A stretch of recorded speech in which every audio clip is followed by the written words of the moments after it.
اللہ کے ہاں چھوٹے سے چھوٹا عمل بھی بہت کچھ دلاتا ہے، اس لیے کہ اللہ شکور ہے، بندوں کے اعمال کے قدرداں ہے۔ اللہ کے ہاں کوئی بھی عمل بندے کا رائے گا نہیں جاتا، ضائع نہیں ہوتا۔ یہ جو آیتیں ہم پڑھتے ہیں بظاہر تو لگتا ہے کہ وعید کی آیت ہے، لیکن اس کے اندر وعدہ بھی ہے، صرف ترغیب نہیں ہے، ترغیب بھی ہے۔ فَمَن يَعْمَلْ مِثْقَالَ ذَرَّةٍ خَيْرًا يَرَهُ، یہ ترغیب ہے اور وعدہ ہے۔ وَمَن يَعْمَلْ مِثْقَالَ ذَرَّةٍ شَرًّا يَرَهُ، یہ ترغیب ہے۔ لیکن دونوں کو ہم ملا کے پڑھ لیتے ہیں تو ایسا لگتا ہے کہ بھی ترغیب ہی ترغیب ہے، خوف ہی خوف ہے، ڈر ہی ڈر ہے، اللہ کی پکڑ ہی کو بیان کیا جا رہا ہے۔ ایسا نہیں ہے، بلکہ پہلے ترغیب دی، حوصلے بڑھائے، ہمتیں بڑھائی کہ بندوں میں جو بھی ضروری کے برابر بھی کوئی خیر لائے گا وہ اس کو دیکھے گا، یعنی اس کا اجر و ثواب وہ پائے گا۔ اس لیے کسی خیر کو معمولی نہ سمجھو، کسی نیکی کو معمولی نہ سمجھو۔ حضرت مجدد الفسانی احمد سرہندی رحمۃ اللہ علیہ کے بارے میں کتاب میں لکھا ہے کہ حضرت کے جو مواعظ ہیں اور الہامی جو نصیحتیں ہیں جو قلم بند کی گئی ہیں کتابوں میں، تو حضرت ایک مرتبہ قرآن و حدیث کی روشنی میں قلم سے کچھ مواعظ لکھ رہے تھے اور قلم چلتے چلتے رک گیا، تو اس قلم کو اپنی ناخن پہ ٹھیک کیا، جیسے پہلے زمانے میں قلم ہوتے تھے لکڑی کے روح کے، اسے ٹھیک کیا۔ اب ظاہر ہے جب ٹھیک کریں گے تو کچھ روشنائی آ جاتی ہے ناخن پر، تو روشنائی لگ گئی، پھر لکھنا شروع کر دیا۔ پھر اس کے بعد ضرورت پڑی استنجا وضو کی نماز کے لیے، تو استنجا خانے میں گئے۔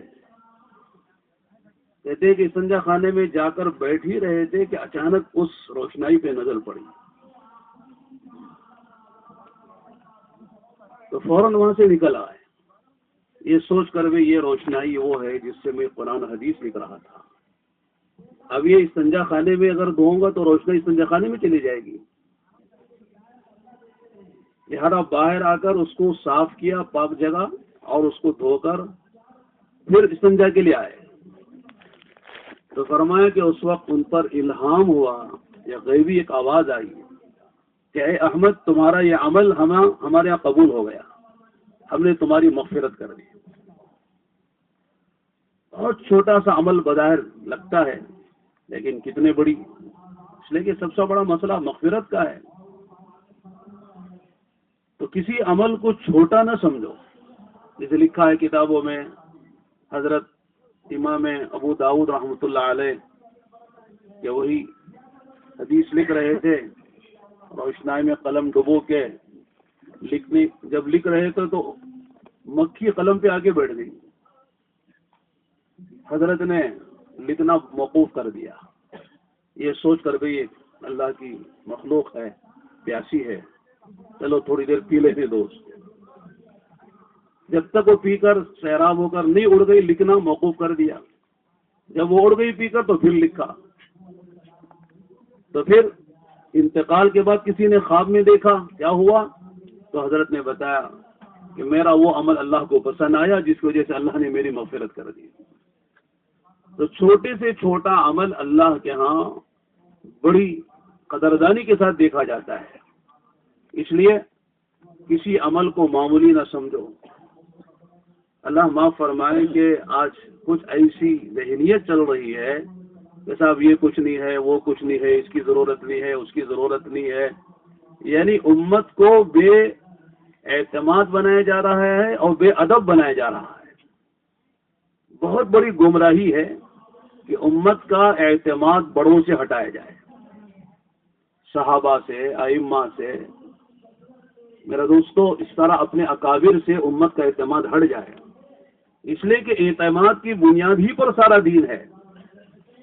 اعتماد ہٹ گیا بڑوں سے تو بھئی پھر دین کی اہمیت کیا باقی رہے گی، اور دین پر جو ہے آدمی کو بھروسہ کیسا رہے گا؟ جتنے 40 حدیثیں ہیں اعتماد کی بنیادی پر تو لی جا رہی ہیں، تو اگر بے اعتمادی پیدا کر دی جائے اور بے ادبی پیدا کر دی جائے تو سارا دین برباد ہے۔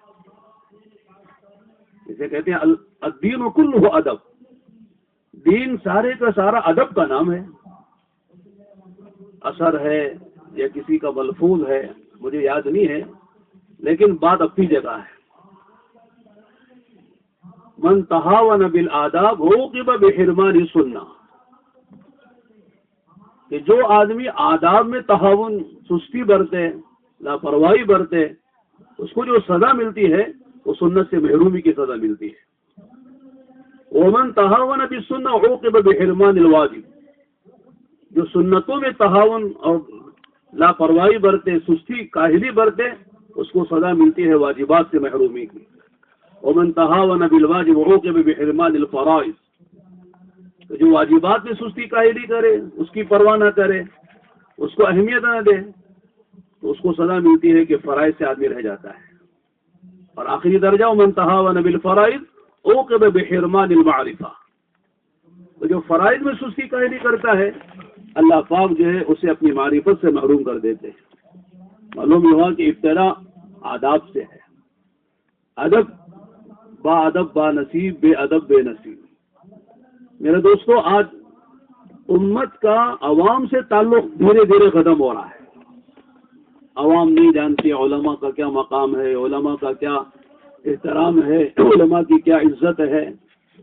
یہ جو حدیث میں فرمایا گیا کہ من لم یرحم صغیرنا ولم یعقر کبیرنا ولم یبجل علماءنا فلیس منا، جو ہمارے چھوٹوں پہ شفقت نہ کرے، ہمارے بڑوں کی عزت نہ کرے، ہمارے علماء کی توقیر نہ کرے، تبجیل نہ کرے، احترام نہ کرے، آقا نے کیا فرمایا فلیس منا، وہ ہماری جماعت ہی سے نہیں ہے۔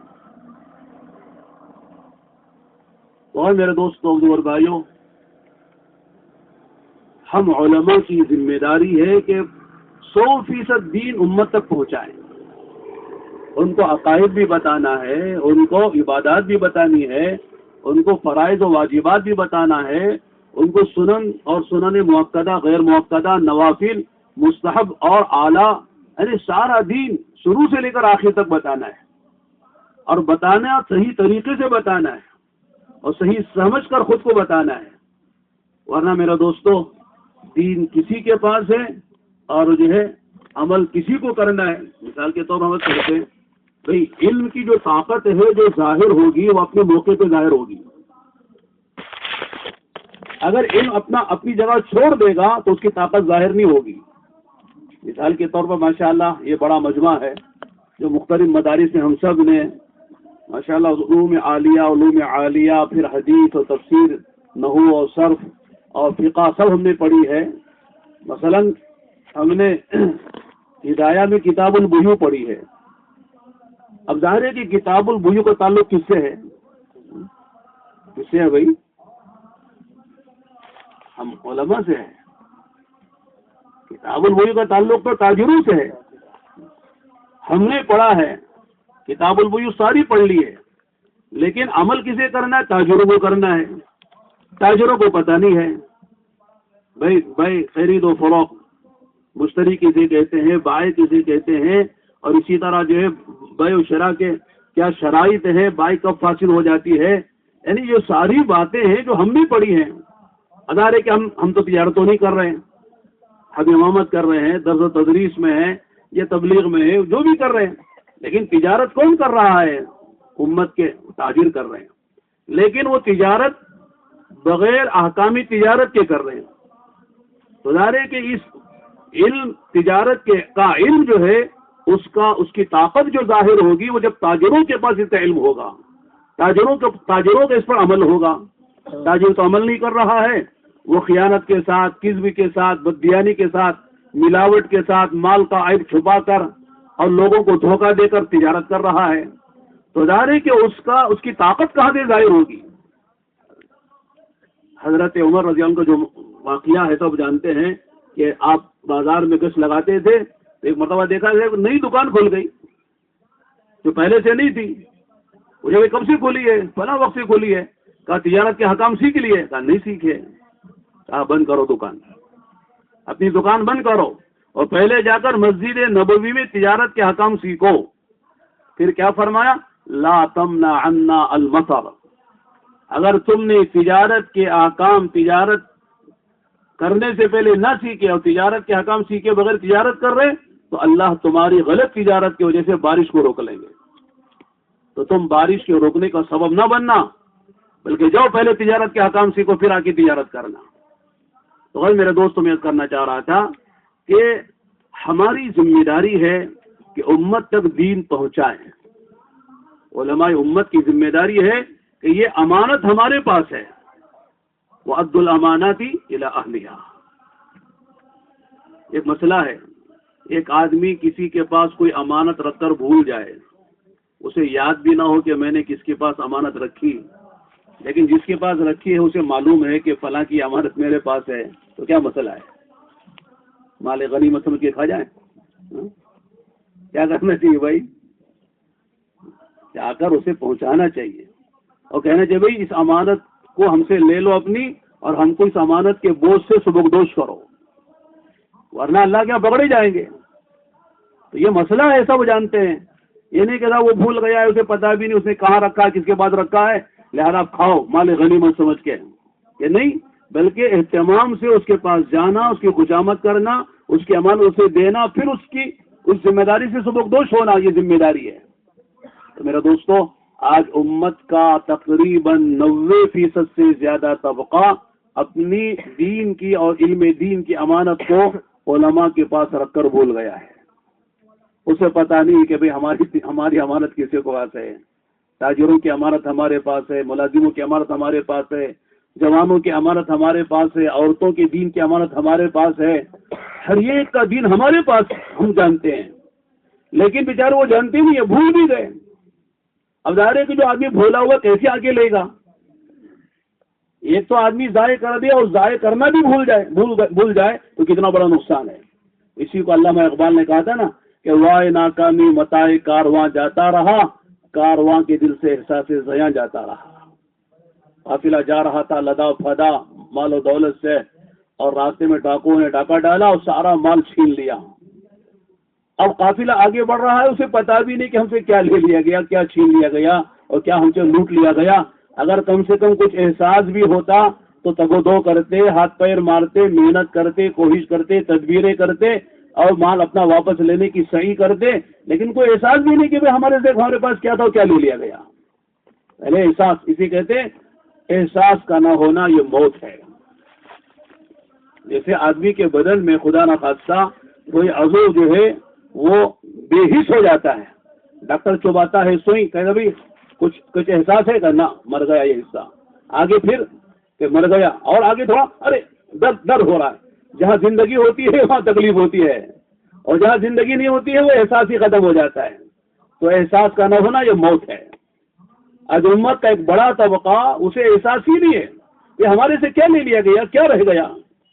اب ظاہر ہے کہ ڈاکٹر کی ذمہ داری ہے کہ صاحب اس میں احساس بھی پیدا کرو، اس میں شعور بھی پیدا کرو، پھر اس کو حرکت میں لاؤ، اس کو کام پہ لگاؤ. اس طرح علماء امت کی ذمہ داری میرے دوستو آج دگنی ہو گئی بلکہ چگنی ہو گئی کہ امت کو احساس بھی دلانا، طلب بھی پیدا کرنا اور ان کا دین بھی انہیں دینا. لوگ لینے تیار نہیں ہیں. دینے کا طریقہ بھی ہونا چاہیے، سلیقہ بھی ہونا چاہیے، ترتیب بھی ہونی چاہیے. جو الاہم فلاہم کے درجے میں امت کو کیا ضرورت ہے وہ بھی دینا چاہیے. یہ نہیں کہ صاحب ایک آدمی جو ہے وہ ننگا بھوکا وہ ہمارے در پر آیا، نہ بدن پہ کپڑا ہے سطح ڈھانکنے کا، نہ پیٹ میں بیچارے کا لقمہ ہے. اب پریشان ہو کے ہمارے در پر آیا، ہم اسے جو ہے بہترین جو ہے مجموعہ، بہترین جو ہے شمامت العنبر عود بھی اسے پیش کر رہے ہیں کہ لو بھائی. وہ کہے گا اللہ کے بندے میرے بدن کے کپڑے بھی نہیں ہیں اور پیٹ میں لقمہ بھی نہیں ہے، مجھے تو فی الوقت جو ہے چیتڑے کی ضرورت ہے، ایک ٹکڑے کی ضرورت ہے. ایک چیتڑا دے دو، بدن ڈھک لو، ایک ٹکڑا دے دو، پیٹ بھر لو. وہ تو اس لیے آیا، ہم اس کو جو ہے اچھا شمامت العنبر اور بہترین عود پیش کر رہے ہیں کہ لگاؤ. میرے دوستو، آج امت کے کلمے نماز کے لالے پڑے ہوئے ہیں. امت کلمہ نماز بھی نہیں جانتی، اور پتہ نہیں کیا لچھے دار تقریریں کرتے ہیں، زوردار ماشاءاللہ فلسفے بیان کرتے، حکمتیں بیان کرتے، اور پتہ نہیں کیا کیا سیاست کی باتیں کرتے. کیا کیا ہوتا ہے، امت کے سروں سے اوپر سے جا رہا ہے. مسئلہ آج میرے دوستو امت کی استعداد کو سامنے رکھ کر بے طلبوں میں بے غرض ہو کر امت کو دین دینے کی ضرورت ہے. اگر کوئی کہتا ٹھیک ہے ہم دین دے رہے ہیں، ہمارے پاس مدرسہ ہے، ہمارے پاس امام خطابت ہے، ہمارے پاس تفسیر و تعلیف ہے، ہمارے پاس اصلاحی خانقاہیں ہیں، انکار نہیں ہے، بہت ضروری ہے. یہ نستفیف و تعلیم بھی یہ دین کا ایک شعبہ ہے. مدارس یہ بھی ایک اہم شعبہ ہے. اصلاح کرنا، خانقاہوں کے ذریعے سے تزکیہ کرنا، یہ بھی ایک ضرورت ہے. بلکہ یہ نبوت کے چشمے سے نکلی ہوئی چیزیں ہیں. تزکیہ ہے، کتاب تعلیم و کتاب و حکمت ہے، تلاوت، یعنی سب ضروری ہے. لیکن کہنا یہ ہے کہ یہ مدارس سے ہماری تصنیف و تعلیم سے، ہماری کتابوں سے، ہمارے مشائخ سے استفادہ کرنے والے، فائدہ اٹھانے والے کتنے لوگ ہیں. ہر آدمی جائزہ لے کے کہہ سکتا ہے کہ زیادہ سے زیادہ 5% ہے، 10% ہے. امت کی آبادی کے لحاظ سے میرے دوستوں مدرسوں میں آنے والے کتنے، اہل اللہ کے پاس جا کر اصلاح کرنے والے کتنے، اور اچھی کتابیں پہلے تو لکھی کم جاتی ہیں، اور اچھی کتابوں کے پڑھنے والے کتنے ہیں، جن کے اندر طلب ہوتی ہے، جن کے اندر جستجو ہوتی ہے، اور جو بیچارے کچھ سیکھنا چاہتے ہیں وہی تو اس سے استفادہ کرتے ہیں، پیدا اٹھاتے ہیں. اور ان کی جو یعنی ان کا جو فیصد ہے وہ زیادہ سے زیادہ، بہت زیادہ اگر لگا لو 10% ہے. 90% امت کا طبقہ کہاں ہے جو جانتا ہی نہیں کہ ہماری کیا ضرورت ہے. کل مغرب کے بعد بھی میں عرض کر رہا تھا کہ حضرت مولانا یوسف صاحب رحمۃ اللہ علیہ کی بات ہے. حضرت فرماتے ہیں کہ ارتداد 3 قسم کا ہے. ایک ارتداد ذہنی ہے کہ امت سب سے پہلے ارتداد ذہنی کا شکار ہوتی ہے. ارتداد ذہنی کیا ہے؟ ارتداد ذہنی یہ ہے جیسا دین غیر ضروری معلوم ہونے لگتا ہے، دین میں فائدہ نظر نہیں آتا، دین میں کامیابی نظر نہیں آتی، دین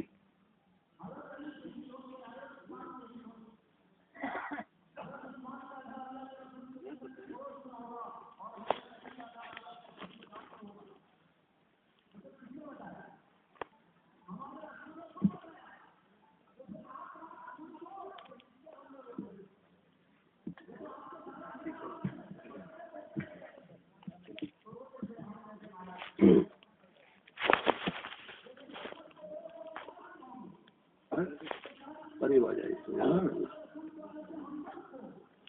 البركة في الحركة، نتقارب، كل واحد يملأ ما من المكان أمامه.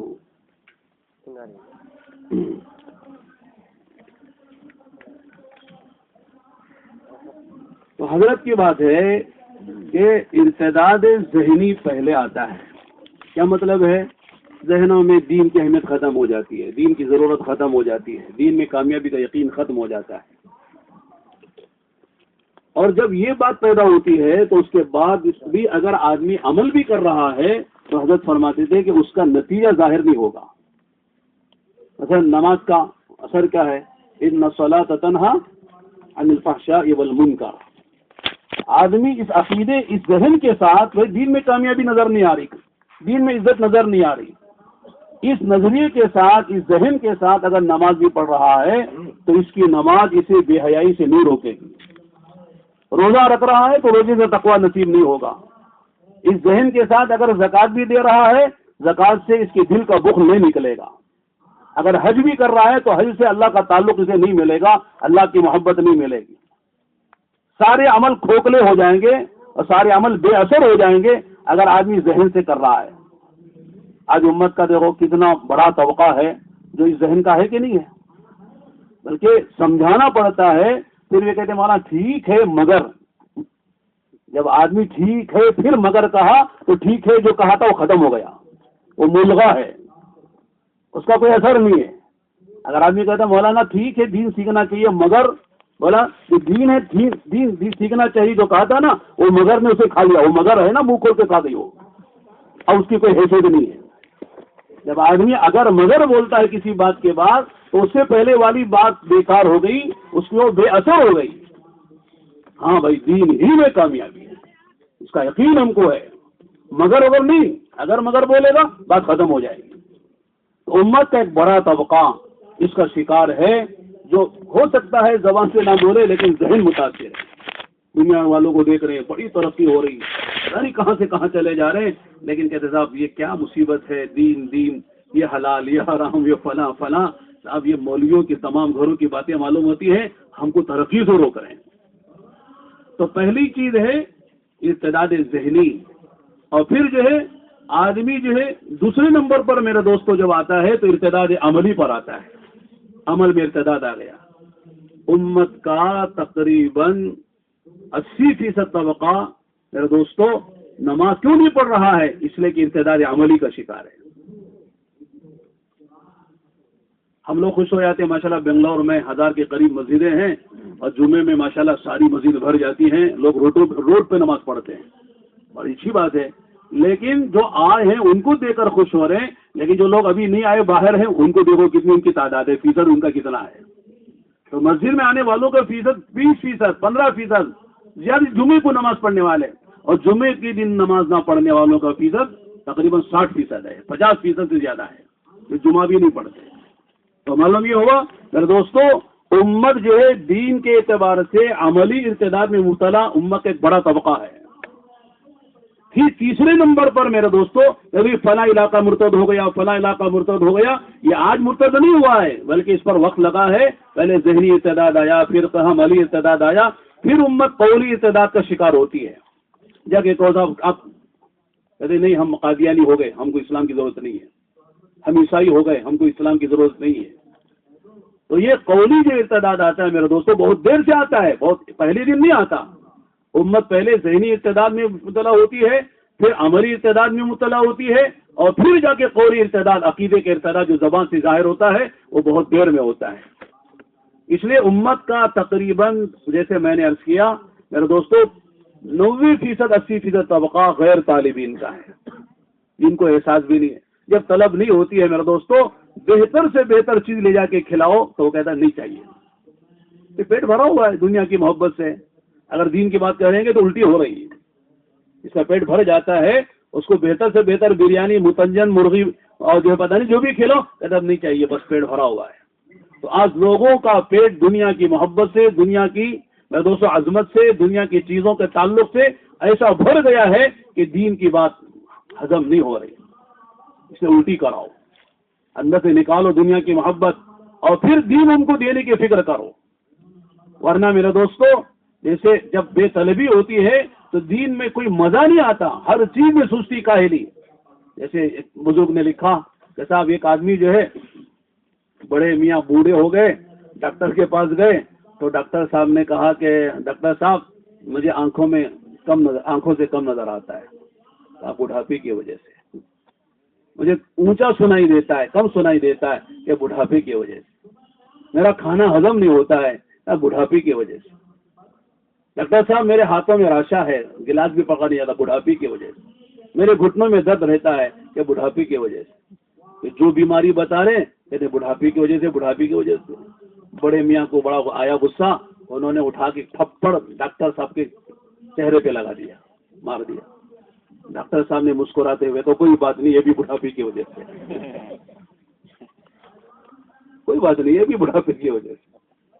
تو میرے دوستو آج پوری امت بوڑھی ہے دین کے اعتبار سے، کوئی چیز ہضم نہیں ہو رہی، کوئی چیز، اس لیے کہ ایمان میں کمزور ہے اور علم سے تو کوئی تعلق ہے نہیں ہے، لہذا جو بات دین کے پیش کرو ہضم نہیں ہو رہی، کہتے صاحب نہیں، یہ سب بنیاد ہے ایمان کی کمزوری۔ ایمان جہاں کمزور ہے میرے دوستو ساری چیزیں کمزور ہیں۔ نماز میں کمزوری کیوں؟ ایمان میں کمزوری ہے۔ زکات کیوں نہیں دے رہے؟ ایمان میں کمزوری ہے۔ حج کیوں نہیں کر رہے؟ ایمان میں کمزوری ہے۔ آنکھوں کی حفاظت کیوں نہیں؟ ایمان کی کمزوری ہے۔ میں عرض کرتا ہوں ہم تو سے مشہور علماء ہیں اس لیے اشارے کافی ہیں. قرآن کریم ذرا اٹھا کر دیکھیں جتنے احکام متوجہ ہو رہے ہیں اللہ کی طرف سے مخاطب کیے جا رہے ہیں وہ اہل ایمان کو ہیں. ایمان ہے تو اس پر عمل ہوگا, ایمان نہیں عمل نہیں ہوگا, یا کمزور ہے اسی درجے کمزوری کے عمل ہوگا.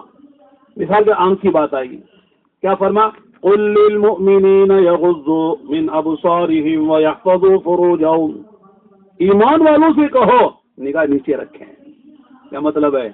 اندر ایمان کی مایا اپنی جگہ مضبوط ہے تو آدمی چلتے ہوئے اگر غیر محرم سامنے آئے فوراً نگاہ نیچے جائے گی. اگر ایمان کمزور ہے تو آدمی سینکے گا نگاہوں سے اور تعبیریں کہے گا, جیسے کہا نا لکل اولا ولے سے لکل ثانیہ. ہاں پہلی نظر تو دیکھ دوسری نظر نہیں. ایک صاحب کہتے ہم دوسری نظر نہ ہی دیکھیں پہلے ہی لگا کے رکھے, کیا حرج ہے؟ پہلے ہی دیکھتے رہے, دوسری نظر کا نمبر ہی نہ آئے تو پہلی معافی معاف ہے. تو کیا ہے آدمی اپنے علم سے یخادعون اللہ والذین آمنوا ما یخدعون الا انفسهم وما یشعرون والا کا مصداق بنے گا. لکل اولا ولے سے لکل ثانیہ کیا مطلب ہے؟ جہاں نگاہ پڑے فوراً نیچے کرو, پھر دوبارہ اٹھا کے دیکھو, پہلی جو پڑ گئی وہ معاف ہو گئی, دوبارہ ارادے اور قصد کے ساتھ دیکھو گے تو وہاں سے گناہ شروع ہو جائے گا. تو ایمان کی بنیاد پر میرے تو نگاہ نیچے ہوگی. اگر ایمان کمزور ہے آدمی مزے لیتا رہے گا.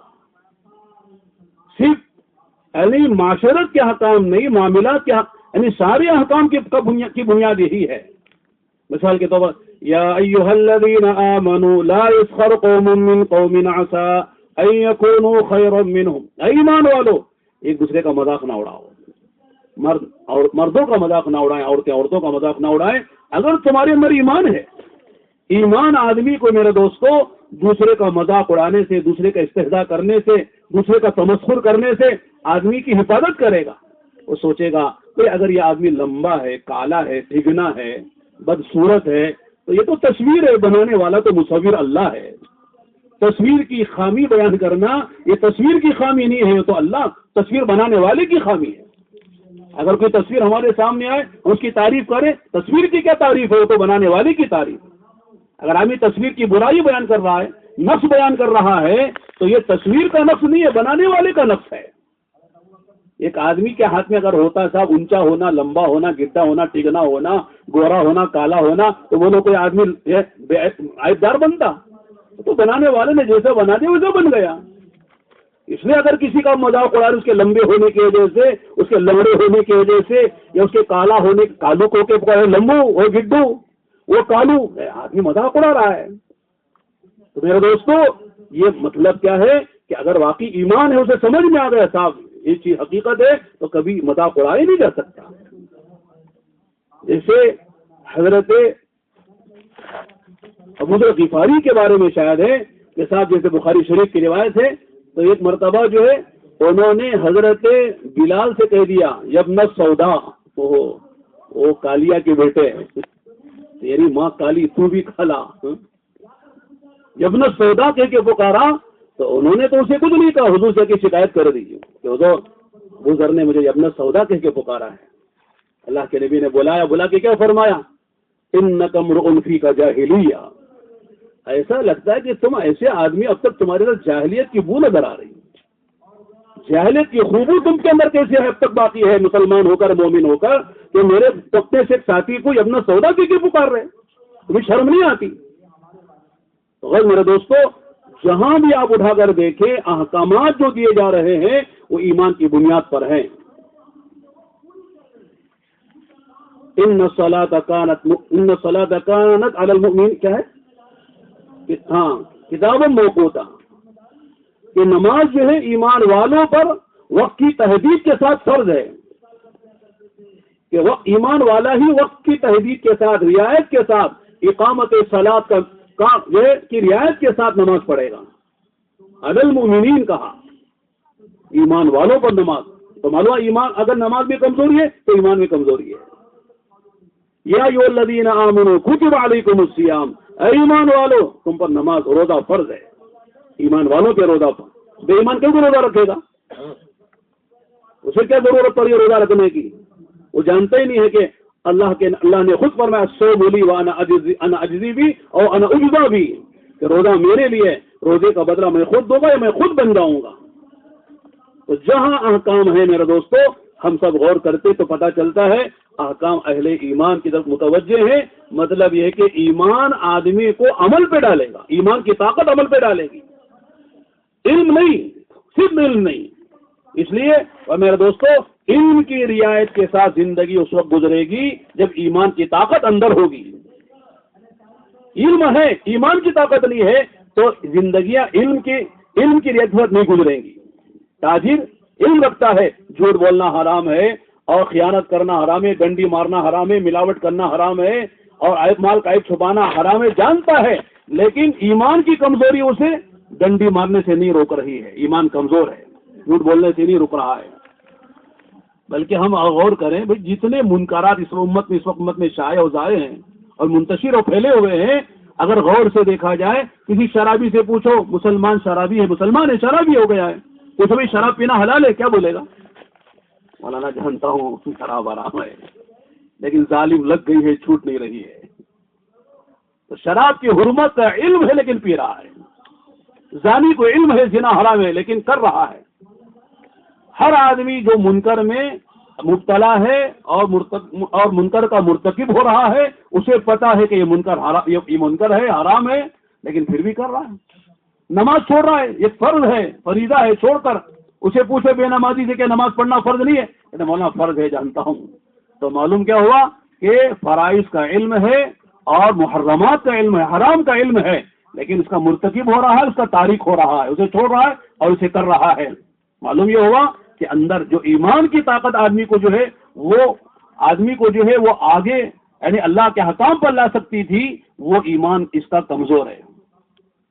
صحابہ کرام رضوان اللہ تعالی علیہم اجمعین میں اور آج کے مسلمانوں میں جیسے علماء فرماتے، فرق یہی ہے کہ 1.25 لاکھ صحابہ میں ایک بے نمازی نہیں ہے. 1.25 لاکھ صحابہ میں ایک آدمی جھوٹ بولنے والا، دغا دینے والا، زنا کرنے والا، چوری کرنے والا، اس طرح کو کوئی جرم کرنے والا نہیں ہے. ہو سکتا ہے کسی کو اشکال ہو، مولانا یہ کسی نے تو شراب پی تھی نا کسی سے زنا بھی تو ہوا تھا، کسی سے چوری بھی تو ہوئی تھی. تو علماء نے کیا فرمایا؟ ماشاءاللہ علماء اس لیے عرض کرتے ہیں کہ کیا لکھا ہے علماء نے؟ فرمایا کہ اللہ کے نبی کے ذمے یہ بات تھی کہ جو کچھ اللہ نے دین امت کے لیے آپ پر اتارا ہے وہ آپ امت کو قولاً عملاً پہنچا دیں. یا ایھا الرسول بلغ ما انزل الیک من ربک وان لم تفعل فما بلغت رسالتہ واللہ یعصمک من الناس. اے نبی، جو کچھ بھی آپ کے پروردگار کی طرف سے آپ کو دین دیا گیا ہے وہ بلا کم و کاس امت تک پہنچا دیجیے. آپ نے ہر چیز کو پہنچایا. صلو کما رأیتمونی اصلی خذوا انی مناسککم. یہ کہ چیز احکام چاہے عبادات سے متعلق ہو، معاملات سے، معاشرت سے یا معاملات سے، ہر ایک چیز آپ نے پہنچائی. اب ظاہر ہے کہ ایک آدمی چوری کرے تو ہاتھ کٹے کیسے، ایک آدمی زنا کرے تو اس پر اگر محسن ہے تو اس پر جو حد کیسے جاری ہو، رجم کیسے ہو، غیر محسن ہے تو اس پر حد کیسے جاری ہو. تو ایک آدمی شراب پیے تو اس پر کتنے درے کیسے لگے، یہ نبی کیسے بتائیں گے؟ ارے کہ نبی کو بتانا ہے نا، کیسے بتائیں گے؟ اس لیے کہ صاحب اللہ اعوذ باللہ، نبی تو معصوم ہوتا ہے، نبی سے کوئی غلطی اس طرح کی نہیں ہو سکتی ہے. ہاں نبی سے وہ کروایا گیا جو نبی کر سکتا تھا، نبی کے شان کے خلاف نہیں تھا. جیسے علماء نے فرمایا کہ بھولنا نبی کی نبوت کے شان کے خلاف نہیں ہے. لہذا آپ نے وہ مسائل بتائے، نماز پڑھائی، 4 کے بجے کا 2 پہ سلام پھیر دیا تو صحابہ کہنے لگے اللہ کے نبی کیا بات ہو گئی آج، کیا نماز آج حضور 2 رکعت ہو گئی ہے یا جو ہے آپ سے بھول ہو رہی؟ لیکن ہمت کسی کی نہیں ہو رہی پوچھنے کی. آج اگر ایسا ہو تو پوری مسجد لقمہ دیتی ہے کہ ساتھ امام کا پیٹ بھر جائے، اتنے لقمے کھلاتی ہے. صرف لقمے کھلا تو ٹھیک ہے، ورنہ پتہ نہیں کیا کیا کھلاتی ہے. لیکن وہاں کوئی لقمہ دینے تیار نہیں، منہ کھولنے تیار نہیں، لیکن پریشان سب ہیں. سب کہہ رہے کہ صاحب آج 2 رکعت نماز حضور نے اثر یا ظہر کی پڑھا دی، کیا بات ہے. ایک صحابی جن کا لقب ہے ذوالیدین، ہو سکتا ہے فطرتاً ہاتھ لمبے ہوں گے یا کہ صاحب زیادہ سخاوت کرتے اس لیے ان کا لقب پڑ گیا ذوالیدین. انہوں نے ذرا ہمت کر کے پوچھا بھی تو کیا ادب سے پوچھا ہے. کیا پوچھا؟ اقصرت الصلاۃ ام نسیتها یا رسول اللہ. کہ اللہ کے نبی کیا آج سے نماز 2 رکعت ہو گئی ہے؟ ہو جائے تو بڑا اچھا ہوتا نہیں. آپ ظہر بھی 2، عصر بھی 2، عشاء بھی 2، چلو چھٹی. آج سے نماز 2 رکعت ہو گئی. یا آپ سے کچھ سہو ہو رہا ہے. آپ نے کیا فرمایا؟ ماں خسرت والا نصیب، نہ نماز 2 رکعت ہوئی نہ میں بھولا ہوں. یعنی آپ کو یقین ہے کہ میں نے 4 پڑھائی ہے، لیکن سارے صحابہ 100% سمجھ رہے کہ آپ نے 2 پڑھائی ہے. پھر آپ کی نگاہ حضرت صدیق اکبر پر پڑی، انہوں نے اشارے سے بتایا حضور آپ نے 2 پڑھائی ہے، 4 نہیں پڑھائی ہے، 2 ہی پڑھائی ہے. پھر آپ نے کھڑے ہو کر 4 مکمل کی. علماء لکھا ہے اس وقت بات چیت نماز میں جائز تھی. السلام علیکم الحمد رب العالمین، خیرت ہے الحمد للہ، سب چل رہا ہے، خیرت بھی ہے، پوچھ بھی رہے ہیں، نماز بھی ہو رہی، بات چیت جائز ہے. تو پھر آپ نے نماز کے بعد کیا فرمایا؟ انی لا انسا ولکنی انسا، میں بھولتا نہیں ہوں، بھلایا جاتا ہوں. تاکہ امت کو مسئلہ معلوم ہو.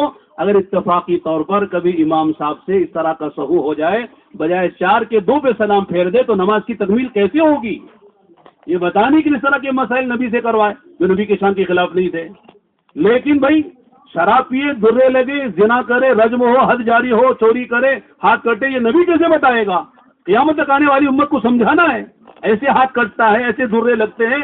فرمایا یہ ایک آدھ واقعہ 1.25 لاکھ صحابہ میں سے کسی ایک سے کروا دیا گیا. یہ صحابہ کی قربانیاں ہیں، یہ صحابہ کے جرائم نہیں ہیں، قربانیاں ہیں قیامت تک آنے والی امت کو سمجھانے کے لیے. میرے دوستو، جب صحابہ کا یہ مقام ذہن و دماغ میں رہے گا تو کبھی آدمی صحابہ کے خلاف زبان نہیں کھولے گا، ورنہ صحابہ کے خلاف زبان کھول کے اپنی آخرت خراب کرے گا. صحابہ کے بارے میں جو زبان کھولے گا سمجھ لو صاحب وہ گیا. اس لیے کہ صحابہ کو اگر کسی نے مجروح کر دیا تو اگر اس کا سارا دین مجروح ہو گیا. صحابہ تو معیار ہیں. اللہ نے جگہ جگہ فرمایا وَإِذَا قِيلَ لَهُمْ آمِنُوا كَمَا آمَنَ النَّاسِ. ان سے کہا جاتا ہے منافقین سے، اس سے پہلے منافقین کا تذکرہ ہے نا، ان سے کہا جاتا ہے ایمان ایسے لاؤ جیسے یہ لوگ ایمان لائیں. الناس سے علماء مفسرین کا اجماع ہے کہ صحابہ کی پوری جماعت مراد ہے. آمنوا کما الناس، الف لام عہد کا ہے، اے صحابہ کی جماعت ہے، ایسے ایمان لاؤ ایسے صحابہ ایمان لائیں. تو صحابہ کا ایمان معیاری ایمان ہے. فَإِنْ آمَنُوا بِمِثْلِ مَا آمَنْتُمْ بِهِ فَقَدِ اهْتَدَوْا. اگر وہ سب ایمان ایسے لائے جیسے تم ایمان لائے صحابہ کی جماعت، تمہیں ہدایت پر آ گئے. اسی کو آقا نے فرمایا اصحابی کالنجوم بِأَيِّهِمْ اقْتَدَيْتُمْ اهْتَدَيْتُمْ. میرے صحابہ میں ستاروں کے ہیں، جس کی اقتدا کر لو گے کامیاب ہو جاؤ گے، منزل پہ پہنچ جاؤ گے، کامیاب ہو جاؤ گے.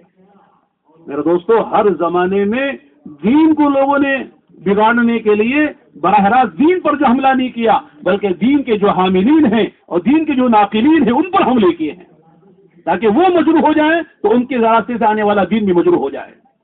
اللہ معاف فرمائے، یہ بہت ہی سوچی سمجھی تدبیر اور یہ سازشیں ہیں کہ صحابہ کو مجروح کرنے والی باتیں. حضرت عمر کو وہ لوگ مجروح کر دیتے ہیں، حضرت عثمان کو، حضرت عائشہ کو مجروح کر دیتے ہیں کہ صاحب انہوں نے یوں کیا اور انہوں نے یوں کیا. جبکہ حضرت عمر رضی اللہ عنہ کے بارے میں سب جانتے کیا مقام ہے، کیا مرتبہ ہے. جیسے علماء نے لکھا ہے نا کہ تمام صحابہ نبی کے مرید ہیں، تو حضرت عمر نبی کے مراد ہیں. اللہ کے نبی نے مانگا تھا کہ اللہ عمر بن ہشام، عمر بن خطاب میں جو تجھے پسند ہے اسے ہدایت اور ایمان دے کر میرے دین کو قوت عطا فرما. دعا مانگ کر اللہ سے لیا ہے. اور کہاں پہنچے ہیں؟ آقا نے کیا فرمایا؟ لو کان بعدی نبی لکان عمر. اگر میرے بعد نبوت کا سلسلہ جاری رہتا تو میرے عمر میں نبوت کی صلاحیت ہے. یہ الگ بات ہے کہ نبوت کا دروازہ بند ہے، آپ خاتم الانبیاء ہیں. ما کان محمد ابا احد من رجالکم ولکن رسول اللہ وخاتم النبیین. اعلان ہو چکا ہے قرآن کا، اس میں 2 رائے نہیں ہیں. بلکہ جیسے امام ابو حنیفہ رحمۃ اللہ علیہ کے بارے میں لکھا ہے، اگر کوئی آپ کے بعد نبوت کا دعویٰ کرتا اس کے بارے میں تو امت کا اجماع ہے ہی وہ کافر ہے، زندیق ہے، ملحد ہے. لیکن اگر اس دعوت نبوت کا دعویٰ کرنے والے سے اگر کوئی پوچھتا ہے بھائی تیرے نبی ہونے کی کیا دلیل ہے، تو پوچھنے والا بھی کافر ہو جائے گا. اس لیے کہ صاحب مانو کو پوچھنا اس بات کی دلیل ہے، اسے کچھ شک ہے نبی حضور کے بعد آ سکتا ہے. بلا دلیل کے تو ھذا بہتان عظیم. اس سے بڑا بہتان، اس سے بڑا فریب، اس سے بڑا سفید جھوٹ کوئی نہیں ہو سکتا جو نبی کے بعد نبوت کا دعویٰ کرے. تو حضرت عمر کا مقام کیا ہے؟ آپ موفق ہیں، آپ کی زبان پہ حق بولتا ہے.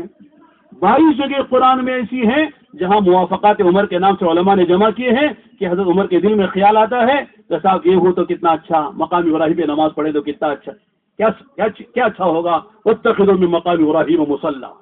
خیال آتا ہے کہ صاحب یہ امہات المؤمنین سے، ازواج مطہرات سے بات کرنے والے یہ منافق بھی اچھے اور برے بھی ہیں، پردہ ہو تو کتنا اچھا ہے. اللہ نے آیتیں اتاری، قل یا ایھا النبی قل لازواجک و بناتک و نساء المؤمنین یدنین علیہن من جلابیبہن.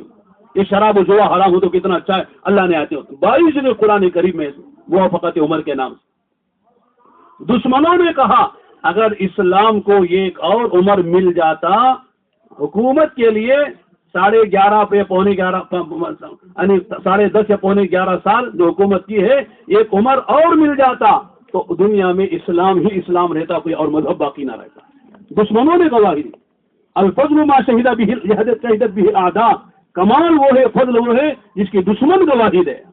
دشمن تو اعتراض کر رہا ہے لیکن اپنے مارے آستین بن کے صحابہ پہ اعتراض کرتے ہیں، صحابہ پہ تنقید کرتے ہیں. تو میرے دوستوں اور بھائیوں، صحابہ تو معیار ہیں. فَإِنْ آمَنُوا بِمِثْلِ مَا آمَنْتُمْ بِهِ فَقَدِ اهْتَدَوْا.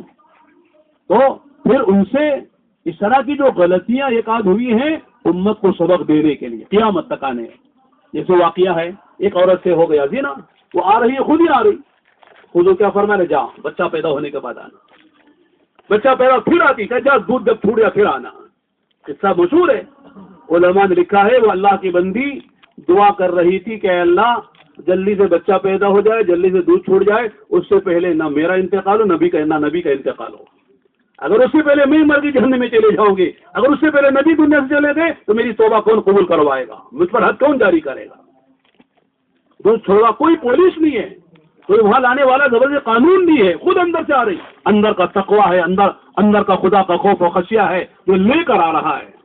جب وہ آئی آقا نے فرمایا لے جاؤ فلاں جگہ جہاں نماز عید پڑھی جاتی ہے وہاں لے جا کے اس کی کمر تک یا اس کو گڑے میں بند کر کے اس پر سنسار کرو، رجم کرو. اور ظاہر ہے کہ رجم ہو رہا ہے.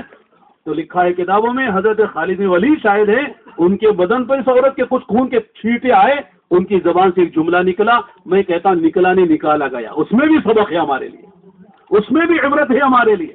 اگر آدمی غور کرے میرے دوستو ہر چیز میں سبق ملے گا. آدمی بجائے اگر نگاہ ٹیڑھی رکھے تو سیدھی چیز بھی ٹیڑھی نظر آئے گی. اگر چشمہ لگائے پیلا، ہر چیز میرے دوست پیلی نظر آئے گی. لال چشمہ ہر چیز لا نظر آئے گی.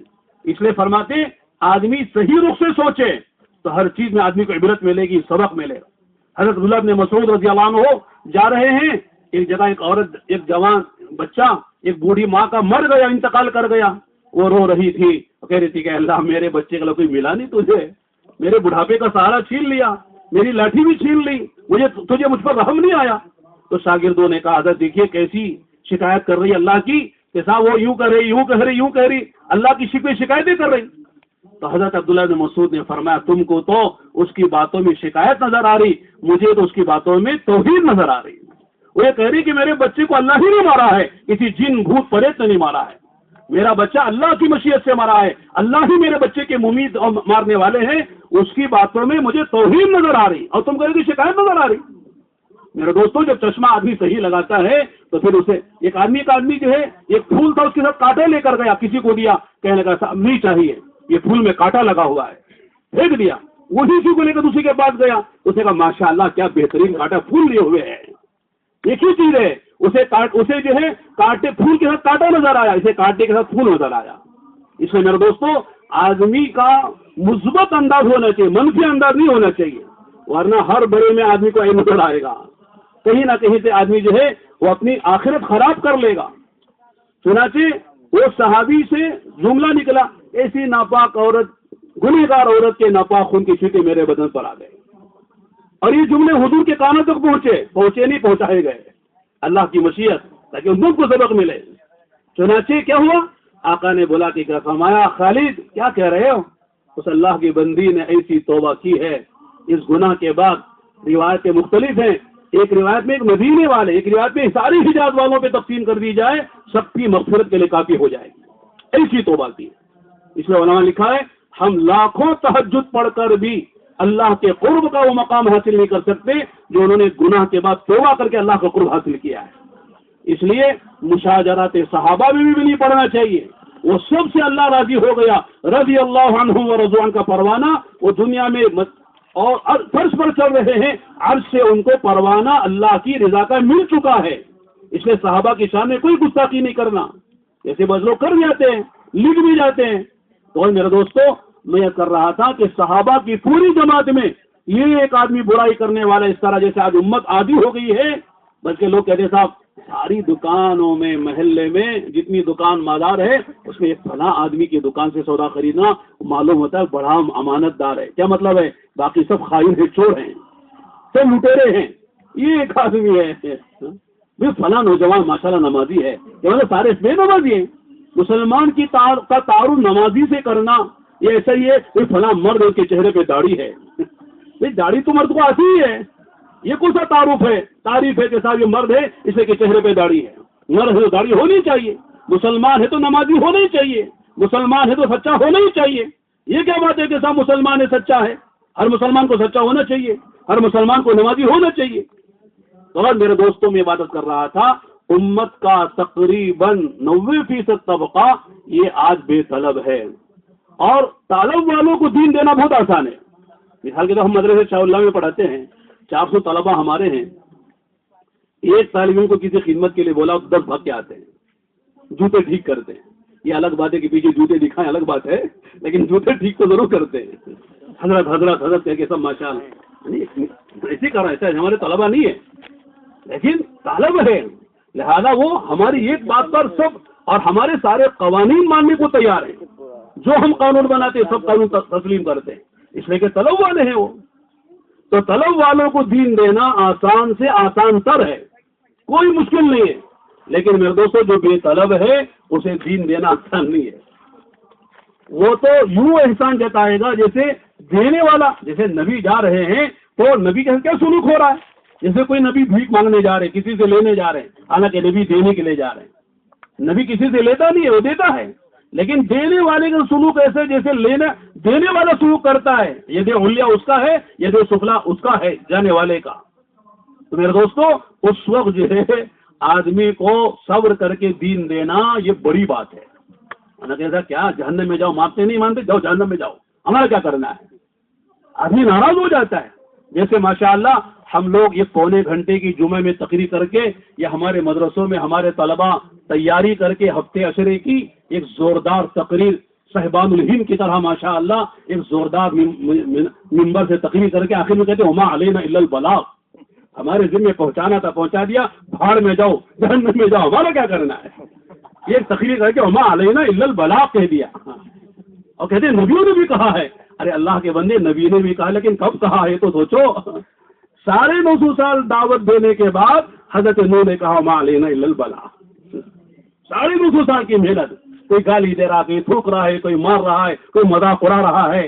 ان سارے ملحروں سے گزرنے کے بعد آخری میں جب اللہ کی طرف سے اشارہ مل گیا یہ 80-82 اس سے آگے کاٹا بڑھنے والا نہیں ہے، اب بناؤ کشتی اور اللہ کا عذاب آنے والا طوفان کی شکل میں، ان سب کو سوار کر لو جو ایمان والے ہیں، باقی سب کو ان کے ہاتھ پہ چھوڑو اور کہہ دو ما علینا الا البلاغ، ہماری ذمہ پہنچانا تھا ہم نے پہنچا دیا، اب ماننا نہ ماننا تمہارا کام ہے. یعنی جیسے کہا کہ آمنو او لم تؤمنو، ایمان لاؤ یا نہ لاؤ تمہاری مرضی ہے. اب کہہ دیا گیا. ہمیں تقریر کر کے کہتے جمعہ کے ما علینا الا البلاغ. ماشاءاللہ کسی نے گالی دی اور کیا سمجھ رہے تمہیں معلوم ندوی ہوں، ہاں قاسمی ہوں، رشادی ہوں، اتنی ڈگریاں میرے پاس ہے، اتنے سال میں نے پڑھا ہے. میرے دوستو یہ نبیوں کا اسلوب جو ہے وہ دینے میں نیچے اتر کر دیتے ہیں. نبی کا مقام کیا کتنا نیچے نبی اترتے ہیں. میرے دوستو دعوت کا کام اوپر سے نیچے آئے بغیر نہیں ہوتا ہے، بہت نیچے آنا پڑتا ہے، بہت کڑوی کسیلی سننی پڑتی ہے، بہت جھیلنا پڑتا ہے. اس لیے فرمایا جیسے حضرت عثمان ابن عفان رضی اللہ عنہ کا ایک اثر ہے جو آپ نے پڑھا ہوگا، یاد بھی ہوگا. حضرت فرماتے ثمانیۃ اشیاء ہن زینہ لثمانیۃ اشیاء، 8 چیزیں ہیں جو 8 چیزوں کی زینت ہے. اس میں فرمایا کہ التذلل زینت المتعلم، تذلل عاجزی انکساری یہ متعلم کی زینت ہے. فرمایا والحلم زینت العالم، حلم عالم کی زینت ہے. جب تک عالم حلیم نہیں ہوگا اس کا علم متعدی نہیں ہوگا، اس کا علم مفید نہیں ہوگا، اس کے علم سے دوسروں کو نفع نہیں پہنچے گا. ایک بہت بڑے مفتی صاحب ہیں لیکن ناک تو غصہ ہے، جو مفتی جاتا ہے اسے ڈانٹ کے بات کرتے بولو، اس کے پاس کوئی جائے گا؟ ایسے مفتی صاحب کے پاس گاؤ ماشاءاللہ کیا بھائی کیا قصہ ہے، تشریف لائیے رکھیے بیٹھیے، چلو کچھ چائے نہ پلاؤ کوئی بات نہیں، لیکن میٹھی بات تو کرو، محبت سے بات تو کرو. ان اللہ رفیق یحب الرفق ویؤتی علی الرفق ما لا یؤتی علی العنف فبما رحمت من اللہ لنت لهم ولو كنت فظا غلیظ القلب لانفضوا من حولك فاعف عنهم واستغفر لهم وشاورهم في الامر فاذا عزمت فتوکل علی اللہ. یہ نبی کے وارثوں کو بھی یہی حکم ہے. فبما رحمت من اللہ لنت لهم ولو كنت فظا غلیظ القلب لانفضوا من حولك. یہاں غور کرنے کی بات ہے، صحابہ جیسی جماعت جو نبی پر جان چھڑکنے کے لیے تیار ہیں، قدم قدم پر کہنے بھی ابھی انت امی یا رسول اللہ، میرے ماں باپ اللہ کے نبی آپ پر قربان ہو. آپ اللہ فرما رہے اگر آپ میں غلظت ہوتی، سختی ہوتی، درستی ہوتی، یہ صحابہ کی جماعت بھی آپ سے بھاگ جاتی، ان کو بھی آپ نہ پاتے اپنے اطراف میں. یہ پروانوں کی طرح پر اپنی جان نچھاور کر رہے ہیں، اپنی جان دینے کے لیے تیار. جس پروانہ شمع پر اور روشنی پر جان دیتا ہے، اس طرح جان دینا تیار ہیں. اگر آپ بھی سختی میں ہوتے، سختی آپ کے اندر ہوتی، یہ بھی بھاگ جاتے. جب صحابہ نبی کی سختی کو برداشت نہیں کر سکتے تو ہمارے ساتھی ہماری سختی کیسے برداشت کر لیں گے؟ اس لیے داعی کو، معلم کو حلیم ہونا چاہیے، صبر ہونا چاہیے، تب تحمل ہونا چاہیے، برداشت ہونا چاہیے. تب میرے دوستو، اس لیے کہ عوام سے ہم کو صفات ملتی ہیں. صبر کہاں ملے گا؟ عوام سے ملے گا نہیں. کڑوی دوا پیے تو صبر آتا ہے، کڑوے گھونٹ پیے تو صبر آتا ہے. ایک بات یاد آ گئی، میں سال لگا کے گیا اپنے بھائی کی دکان پہ بیٹھا، کبھی کبھی بیٹھتا تھا، پڑھاتا بھی تھا، کبھی بیٹھتا بھی تھا. تو ایک صاحب آئے، شراب پیے ہوئے، منہ میں بدبو آ رہی تھی، ابھی نشہ نہیں چڑھا تھا پورا. کوئی چیز لینے کے لیے آئے تو مجھے بڑی نفرت ہوئی، شرابی.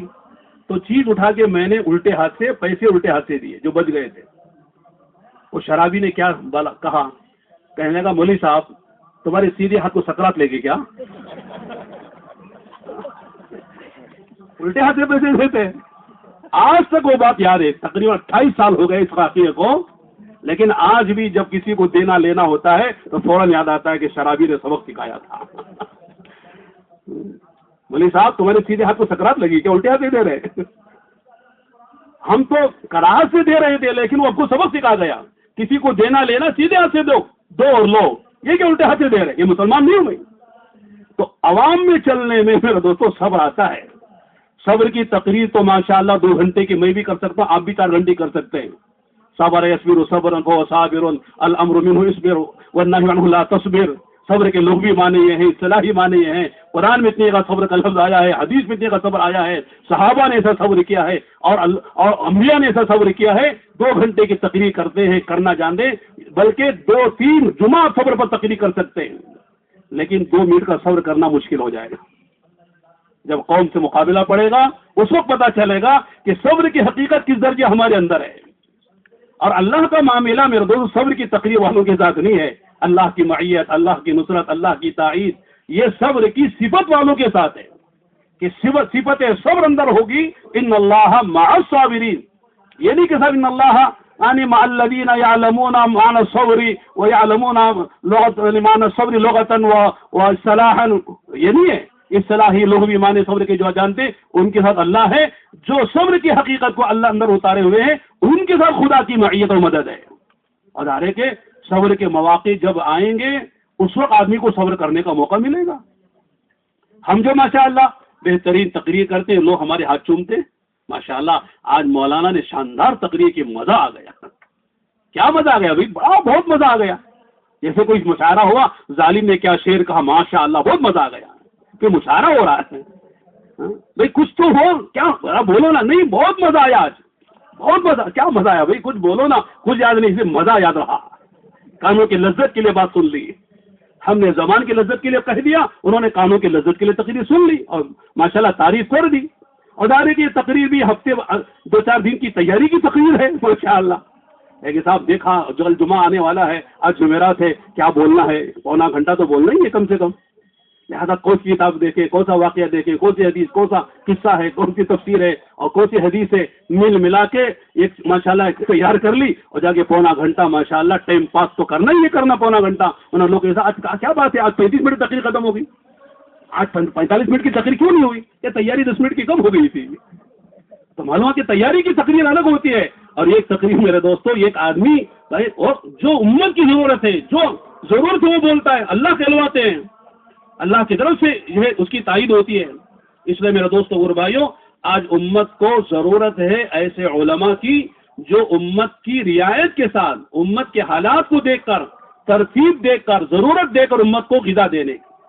جیسے کہتے ہیں نا کہ صاحب بہترین ڈاکٹر وہ ہے جو پہلے بیمار کی تشخیص کرے، علاج شروع کرنے سے پہلے بیمار کو جانے صاحب اس کی بیماری کے اسباب کیا ہیں. اسے پیٹ میں درد گرمی سے ہو رہا ہے کہ سردی سے ہو رہا، اس کو پیٹ میں درد جو بدہضمی سے ہو رہا ہے یا کسی اور سبب سے ہو رہا، پہلے معلوم کرو. پیٹ میں درد ہو یا ایک گولی دے دی، پھر دے گا، پھر دوسری دے دی، پھر تیسری دے دی. وہ یہاں کے تختے مشق بنا ہوا ہے، حجام کے نیچے سر لے کے دے دو، وہ اپنا ماشاء اللہ وہ اپنا مشق کر رہا ہے. ایسا حجامت تو آتی نہیں ہے. اب یہیں کاٹ دیا، وہاں کاٹ دیا، وہاں کاٹ دیا، ادھر بال چھوڑ ادھر بال چھوڑ دیے، تو گویا کہ تختے مشق ہو گیا. کہ نہیں، معلوم کرو اس بیماری کا سبب کیا ہے، تشخیص کرو پہلے، پھر امت کو علاج دو. میرے دوستو، اس طرح آج اللہ معاف فرمائے امت کا ایک بڑا طبقہ دین سے دور ہے. جیسے ہم نے عرض کیا، اس کی بنیادی وجہ یہ ہے کہ امت پہ طلب نہیں ہے، ان کو طلب لگانا. لوگ کہتے کہ صاحب جو ہے یہ خالی فضائل فضائل فضائل بولتے رہتے تبلیغ والے، ان کے پاس کوئی کتاب ہے ہی نہیں دوسری. ہمارے قاری ظہیر صاحب ہم فرمایا کرتے تھے کہ ہم کو مسائل سے انکار نہیں ہے، مسائل ضروری ہیں، لیکن مسائل کا نمبر فضائل کے بعد ہے. فضائل سے شوق پیدا ہوتا ہے، فضائل کا تعلق ایمانیات سے ہے. سناتے سناتے امت پہ اتنا شوق پیدا کر دو، وہ آ کے خود ہی کہیں کہ مولانا ایک فلاں مسئلہ ہے، ذرا بتا دیجئے کیسے حل کروں. آج امت آتی ہے، کوئی تاجر آتا ہے کسی کے مولوی کے پاس، کوئی میری تجارت ہے، ایسے تجارت کروں، پوچھتا ہے. ہاں زیادہ سے زیادہ مسئلہ پوچھنے کب آتا ہے معلوم؟ مولانا غضب ہو گیا، قیامت ہوگی. بھی کیا ہو گیا؟ کہ آج میں غصے میں آ کے بیوی کو 3 طلاق دے ڈالے، اب کوئی جو ہے مسئلہ کا حل بتاؤ. مولوی صاحب کہتے صاحب مسئلے کا حل بغیر حلالے کے نہیں ہے. حلالہ ضروری، اس کے بعد مسئلہ حل ہوتا ہے، حلالے کے بغیر مسئلہ کا حل نہیں ہے. وہ کہتے نہیں مولانا کوئی راستہ بتاؤ. اگر یہاں راستہ نہیں ملا، چور راستے کے پاس جاتا ہو، جہاں چور راستہ ہے نا، معلوم ہے آپ کو، وہاں جا کے مسئلہ حل کرتا ہے، اور زندگی بھر زنا کاری مبتلا رہتا ہے. لوگوں کا صحیح مسئلہ میرے دوستو، وہ کیا کہتا ہے، غصے میں ہمیں طلاق دیے، تو گویا کہ یہ کہنا چاہتا ہے کہ غصے میں شاید طلاق نہیں ہوتی ہوگی. ثلاث جدہن جد وہزلہن جد، ہمارا مسئلہ ہے. کوئی ہم ان سے کہیں بھائی آؤ بھائی، کوئی ایسا بھی نادان بیوقوف آپ کو ملا ہے جو بیوی سے خوشی میں کہے، محبت میں، اور میری محبوبہ، میرے رفیق حیات، آج تم سے بڑی خوشی ہو رہی ہے، خوشی میں تم کو طلاق دیتا ہوں. بھائی جب بھی طلاق واقع ہوتی ہے غصے میں تو ہوتی ہے، اسی لیے تو غصہ حرام ہے. غصے میں قابو پانے کو کہا گیا ہے. کھڑے ہو تو بیٹھ جاؤ، بیٹھ جائے تو لیٹ جاؤ، وضو کر لو، پانی پی لو، حیض بدل لو، تاکہ غصہ تمہارا ختم ہو جائے. غصہ شیطان کی طرف، شیطان آگ سے پیدا ہوا ہے، پانی ڈالو تو آگ بجھ جاتی ہے، اس لیے وضو کر لو، پانی پی لو، غصے کو ختم کرو.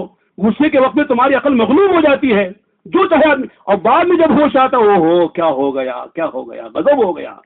جب ہاتھ سے تیر نکل گیا، پھر تیر واپس لو، کہاں سے واپس آئے گا. تو لوگ یہ مسئلے کبھی پوچھنے آتے ہیں، اور یہاں بھی گڑبڑ کرتے ہیں. اگر مسئلہ اہل سنت والجماعت کے پاس حل نہیں ہوتا ہے، علماء حقانی ربانیین کے پاس، تو پتہ نہیں کہاں جا کے مسئلوں کو حل کرنا چاہتے ہیں.